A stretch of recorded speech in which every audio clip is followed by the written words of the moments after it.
So hello everyone, I hope you can hear me. I'm in the most beautiful place in Cornwall in southwest England, a magical place, and I wanted to talk to you today from this place, very appropriately, about something that's occurring soon.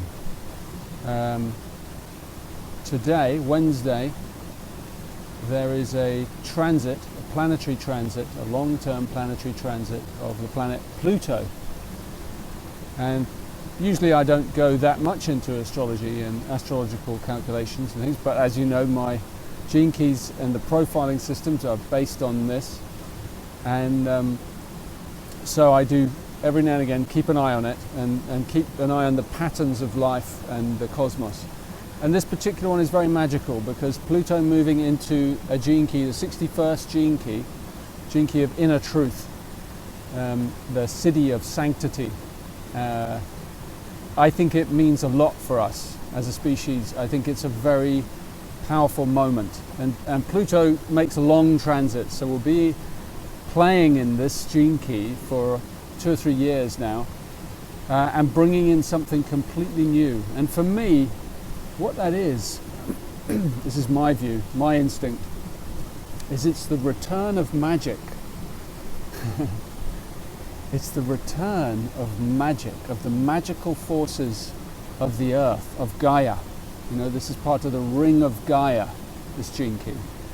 And it hasn't, Pluto hasn't moved through this for, 250 years approximately. It hasn't been there.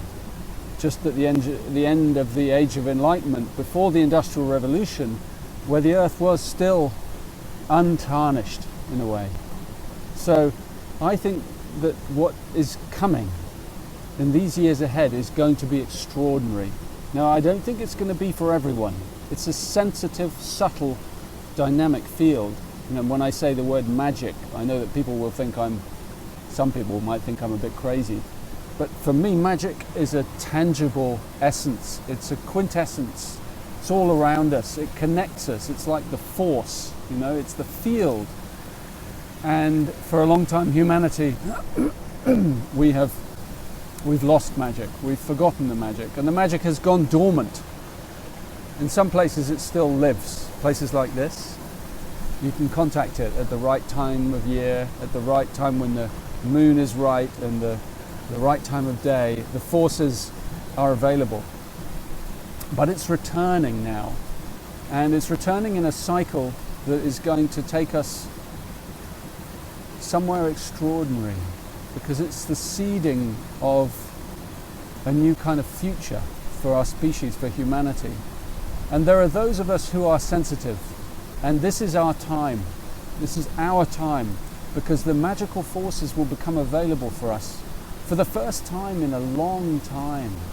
They're going to reawaken. We are going to have a new relationship with them.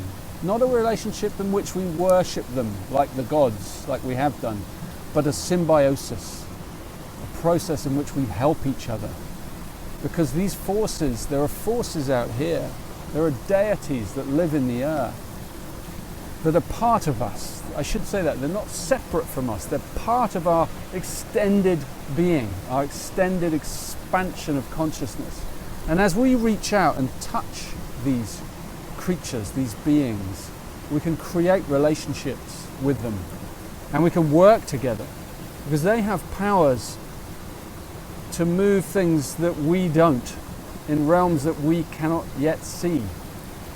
And so they can bring things to fruition much more quickly in ways than we can on the material plane. There are wormholes in the dimensions that enables these beings to take shortcuts for us, with us. So it's a time of immense power that's coming, and we must handle it carefully. With the 61st gene key, the shadow is psychosis. It's very easy to be fried by the high frequencies, and many people have fallen for that trap, or are not pure in their hearts enough. There's too much self-interest, and then they use the magic and it pollutes them in some way. The magic doesn't, but they get tarnished. and it becomes a darker kind of magic, and then it always collapses in on itself. So we must be ready, and we must be clear, and we must be open, and we must do the work that's necessary so that we can meet this magic as it returns, particularly in the next few years. We have to do our work in our relationships, our Venus work. We have to do our core stability work. We have to be ready. So it's a very exciting time. I'm really happy to be able to share with you about it, and yeah, lots of love from me here. Come and catch the program and get out into the field where the magic lives.